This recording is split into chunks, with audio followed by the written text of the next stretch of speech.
मुल्क की ऐसी खिदमत करने वाले आदमी को जिसको बैनुल अक़वामी तौर पर भी अहमियत दी जाती हो, उसको आप जो है बदनाम करने की कोशिश करें सिर्फ इसलिए कि वो मुसलमान है। यानी जब मन में बदमाशी घुसी हुई होती है तो हर चीज़ को अपने मन के मुताबिक डाल देता है। अच्छा, तो पूरी भाजपा जो है इसका मामला वही है, मन हरामी हुज्जता ढेर। नमस्कार, आदाब दोस्तों, हिंद वॉइस में आपका स्वागत है। मैं हूं इकराम। हमारे पूर्व उपराष्ट्रपति हामिद अंसारी, आप लोगों को याद तो होगा, इससे पहले जो उपराष्ट्रपति थे हमारे हामिद अंसारी साहब, जब भी वो कुछ बात करते हैं तो एक विवाद सा खड़ा हो जाता है या विवाद खड़ा किया जाता है। जानबूझकर ये चीज़ें की जाती हैं या फिर वो सच में ही कुछ ऐसा विवादित बयान दे देते हैं, क्योंकि जब भी वो बोलते हैं भाजपा और भाजपा से जुड़े लोग उनकी बात पर एतराज़ खड़ा करते हैं। जैसे अभी हाल के दिनों में एक कार्यक्रम में गए, कल या परसों की बात है, तो उन्होंने दो चीज़ें कही कि इस वक्त देश में कोरोना से भी ज़्यादा खतरनाक है धार्मिक कट्टरपंथी और उग्र राष्ट्रवाद। उसके बाद वो ट्विटर पर, सोशल मीडिया पर ट्रोल होने लगे और बहुत सारी चीज़ें निकल कर आने लगी। अब जब ये चीज़ें हुई तो क्या उन्होंने जानबूझकर चीज़ें कही थी? कुछ गलत तो वैसे उन्होंने कहा नहीं था। इस पर चर्चा करने के लिए हमारे साथ अनीस दुर्रानी साहब हैं, जिन्हें आप अच्छी तरह से जानते हैं, राजनीतिक विश्लेषक हैं, एक बड़ी पार्टी से लंबे समय तक जुड़े रहे हैं और हर चीज़ पर अपनी पैनी नज़र गड़ा के रखते हैं। सर, हमारे जो उपराष्ट्रपति जी ने जो कहा उसके बाद देख उन्हें ट्रोल किया जा रहा है, क्यों किया जा रहा है? ये जो उग्र राष्ट्रवाद उन्होंने बोला है, आप देख ही रहे होंगे, वैसे हर चीज़ में राष्ट्रवाद की चाशनी घोलकर पिलाने की कोशिश की जा रही है। आप फिल्म देखने जाएं तो आपका खड़ा होना ज़रूरी है, आप कुछ और काम करें। राष्ट्रवाद यानी कि राष्ट्रवाद के नाम पर बहुत कुछ हो रहा है। अभी 2-3 दिन पहले मीडिया ने फेक न्यूज़ चला दी, उसमें आपने देखा होगा कि पाकिस्तान पर एयर स्ट्राइक कर दी। सेना को अगर खुद कहना पड़ा कि भाई ऐसा तो कुछ हुआ नहीं, बाद में वो माफ़ी भी नहीं मांगने को तैयार हैं। एक तरफ गवर्नमेंट कहती है कानून लाने चाह रहे हैं, ऐसी सोशल मीडिया पर मेन स्ट्रीम मीडिया ऐसी हरकतें कर रहा है। तो मैं जानना चाहता हूँ, जो उपराष्ट्रपति ने जो कहा, आपको क्या लगता है कुछ गलत कहा उन्होंने या सच में ही कुछ विवादित बोल दिया? देखिए, एक पंजाबी की कहावत है, मन हरामी हुज्जता ढेर। जी, यानी जब मन में बदमाशी घुसी हुई होती है तो हर चीज़ को अपने मन के मुताबिक डाल देता है। अच्छा, तो पूरी भाजपा जो है उसका मामला वही है, मन हरामी हुज्जता ढेर। अब जहाँ तक हामिद अंसारी की बात है, हामिद अंसारी कतन सियासी आदमी नहीं है, वो एक इंटेलेक्चुअल हैं। उनका एक IFS का बहुत शानदार रिकॉर्ड है। बड़े बड़े अहम मुल्कों में उन्होंने जब वो थे तो जिम्मेदारी निभाई बतौर सफ़ीर और दूसरे उस पर। फिर हिंदुस्तान के वो सफ़ीर सऊदी अरब के अंदर भी रहे और काफ़ी उन्होंने सऊदी अरब और हिंदुस्तान के दरमियान ताल्लुकात को एक बहुत अच्छे पैमाने पर लेके गए। तो मैं ये बात सब इसलिए कह रहा हूँ कि वो कोई कांग्रेसी नहीं थे, कभी कांग्रेस में इस तरह से नहीं रहे। हाँ, कांग्रेस ने अलीगढ़ यूनिवर्सिटी के वाइस चांसलर रहे, माइनॉरिटी कमीशन के चेयरमैन रहे, बहुत ऐसी मुमताज़ जगहों पर वो रहे जहाँ से उन्होंने मुल्क की खिदमत की है। अब मुल्क की ऐसी खिदमत करने वाले आदमी को जिसको बैनुल अक़वामी तौर पर भी एक अहमियत दी जाती हो, उसको आप जो है वो बदनाम करने की कोशिश करें सिर्फ इसलिए कि वो मुसलमान है। तो ये सब चीज़ों की वजह जो है वो उनका मुसलमान होना है। अच्छा। आपको याद होगा कि कई साल पहले गालिबन जब ये ओबामा हिंदुस्तान में आए थे और राष्ट्र उसके खुसूसी मेहमान थे, रिपब्लिक डे सेलिब्रेशन की, उस वक्त भी ऐसे एक झूठा ट्रोलिंग की गई उनके खिलाफ कि साहब वो उन्होंने झंडे को सलामी नहीं दी। अरे भाई, सलामी तो राष्ट्रपति देता है और जो नीचे पीछे लोग खड़े होते, मोदी ने भी सलामी नहीं दी थी, ये लोग पीछे खड़े हुए थे। सलामी का उस दिन फरीजा जो है वो सिर्फ राष्ट्रपति अंजाम देते हैं। हाँ। लेकिन उस सारे मरकज़ का फोकस, सारा मरकज़ जो है वो हामिद अंसारी साहब को बना दिया गया। तो ये सारी चीज़ें वो हैं कि जो ये हर लिहाज से साबित कर रही हैं कि ये हुकूमत मुसलमानों को एक अलग थलग कोने में कर देना चाहती। अच्छा, ये बताइए, एक आम मुसलमान कुछ कहे या एक इंटेलेक्चुअल कुछ कहे या एक ऊंचे पद पर बैठे वाले जैसे राष्ट्रपति साहब है, इनके लिए सब बराबर है क्या? इनके लिए पढ़ा लिखा कोई आदमी, भाई समझदारी कोई बात कर रहा है, सिर्फ ये होना कि वो मुसलमान है उसे ट्रोल करना है? सिर्फ बेसिकली ये ट्रोलिंग की एक्सरसाइज जो है हाँ। ये संघ परिवार कर रही है। अच्छा। और संघ परिवार को भारत के कॉन्स्टिट्यूशन में विश्वास ही नहीं है, उसका कोई यकीन नहीं है, उसकी कोई आस्था नहीं है भारत के संविधान के अंदर।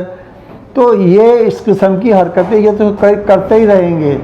और हाँ, मुजरिम मरकजी हुकूमत इसलिए मुजरिम है कि उनको ऐसे ट्रोल करने वालों के खिलाफ कार्रवाई करनी चाहिए जो ऐसी मुमताज़ शख्सियतों का।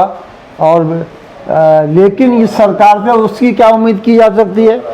ये सरकार तो वो है जो हज़रत मोहम्मद सल्लल्लाहु अलैहि वसल्लम मेरी जान आप पर कुर्बान, वो अगर ये कहते हैं उनकी शान के अंदर गुस्ताखी की जाती है तो मोदी जी कहते हैं कि आतंकवाद हो रहा है, ये उनको वो आतंकवाद लगता है हजूर की शान में गुस्ताखी की जाए, वो इनको मोदी जी को आतंकवाद लगता है। उसके नाम पे तो एफआईआर दर्ज हो गई, वो फ्रांस के खिलाफ एजिटेशन कर रहे थे, प्रदर्शन कर रहे थे और एफआईआर उनके खिलाफ यूपी में हो रही है। मशहूर शायर मुनव्वर राना के खिलाफ कर दी गई है। और इसी तरीके से तो ये किसी भी पहलू से ये नहीं चाहते कि मुसलमानों की जो इमेज पूरे कांग्रेस शासन में रही कि एक हमारे बराबर के शहरी हैं, हमारे हम वतन हैं, हमारे इस मुल्क के बराबर के साझीदार हैं, तो वो पूरी इमेज को ये ख़त्म करके इस देश को, इस धरती को सिर्फ और सिर्फ हिंदुओं के लिए इसको मखसूस करने का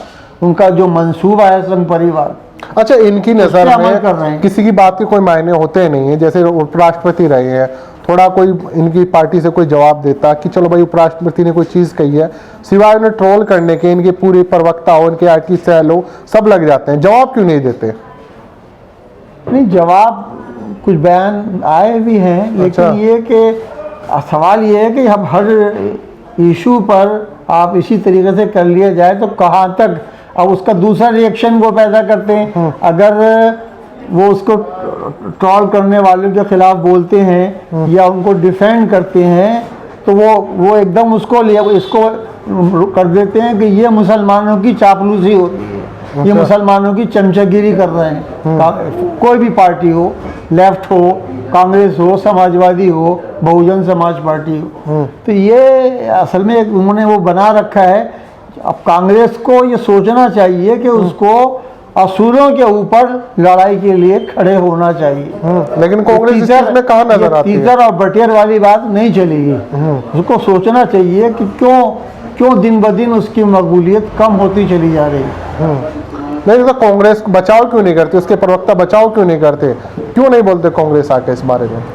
नहीं, उसमें मैंने कहा ना कि कुछ लोग ऑफिशियल स्टेटमेंट भी गए हैं, इसमें कंडेम भी किया है कि भाई ये इस तरीके से जो तरीका है गलत है ये तरीका, और लोगों को इज्जत और एहतराम करना चाहिए। तो आपको क्या लगता है कि देश में वाकई जो उग्र राष्ट्रवाद है वो ज़्यादा ही बढ़ रहा है? बिल्कुल बढ़ रहा है और हर चीज़ में बढ़ रहा है। आप देखिए ना। आप सहमत हो उपराष्ट्रपति जी की बात से?